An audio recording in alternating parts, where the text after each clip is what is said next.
That's the day we call it, Canada Day. Canada Day. It's hard to say for me. A lot of things are hard to say for me. Means we're going to the cabin. We can't stay that long. Carter's got volleyball starting on Monday. Yeah, he's doing volleyball now. We're heading on up.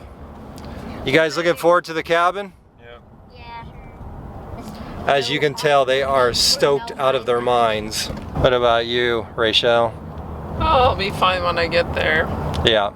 It's just way too much work to get there. Fingers crossed that tomorrow it'll be hot and sunny and Rochelle will find her chair that she can put down on the beach and sit there. Yes, that's what I'm hoping for. That will make it all worthwhile. If that doesn't happen, then I may be very grouchy. Oh, Rochelle's never grouchy. Never. Oh, do I sense sarcasm in that? Thanks a lot. I mean, we're all grouchy. She's not grouchier than most. I don't know. Just saying. I'm an average amount of grouchy. I would say your average amount of grouchy. I don't know. I'm gonna stop talking right now. Off to Mucho. Yeah. Okay, we're full of rice and beans for Mucho Burrito. Literally rice and beans. Grande black iced tea. No lemonade. No sweetener. 2 pumps of vanilla. Where did they go? Delicious. Yeah, we stopped for some iced teas, which was a great idea. Except now we're stopping for the bathroom.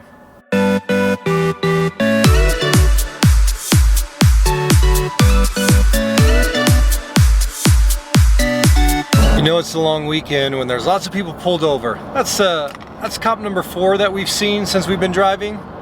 Just for the record, Rochelle hasn't been pulled over yet. Rolling into Prince Albert, traffic jam. Guess everyone's got the same idea. Get out of the city, head up to the lake. If you're not from Saskatchewan, you're like, what's this lake that you speak of? In reality, there's over 100,000 lakes here in Saskatchewan. That's right, Minnesota. You got 10,000, we got 100,000. Haha. Yeah, that's right. Haha, Minnesota. So there's not just one lake. There's a lot of lakes, but everyone just calls it the lake. Or, if you prefer, the cabin. Let's get through Prince Albert as fast as we can. Okay, Dad. Please.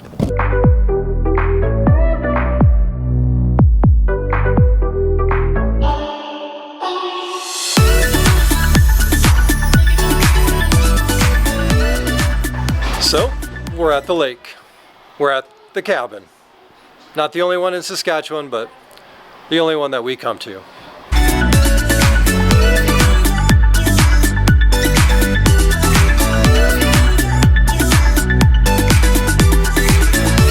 You always bring way too many snacks. You got these coconut rolls going, you got the cowboy cookies, and then you just got the carbs. You got the breads, you got the bagels. Yeah, we got it all. And then you just eat way too much. It's Friday. We made it to the lake. Don't have much for vlogging material today, so this is what we got. Okay, Rochelle, get over here. Let's do this. I got another question to ask you. Don't distract us, Dave. Do you remember the day that we went plant-based? No, I don't actually. I think you have a very bad memory. Why do I? Well, I don't remember the day. Well, I just was like always very tired, not terribly healthy, a lot of like chronic sinus issues. I mean, really just thinking I'm still relatively young. I shouldn't feel this way, and what am I gonna feel like when I'm 60 if I feel like that when I'm like 35?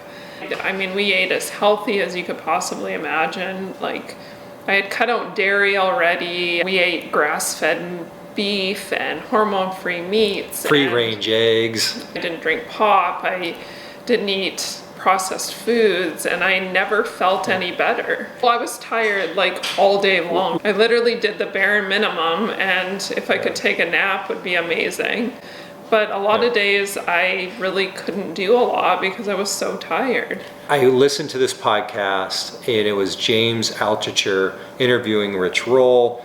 Rich Roll's story in a nutshell: middle-aged guy, I think young 40s, decides on the advice of his wife, goes plant-based, instantly feels much better. Like within a month he decides he's got all this energy, he needs to go out on a run, runs like a marathon. Not much longer, he's an ultra marathon runner, one of the fittest men on the planet, all that. And so when I heard this podcast and this idea that he had all this extra energy, I thought maybe we can give it a try. But I knew that you just needed a change so bad. I thought maybe we can try it. And I thought we'd do it for 1 month. Coming this August will be 3 years. It was a huge, massive change for our family. Yeah. I mean, it changed my life entirely. It Yeah. changed our kids. Nobody gets very sick ever. Yeah. And when we do, it's quite mild. My energy has been through the roof.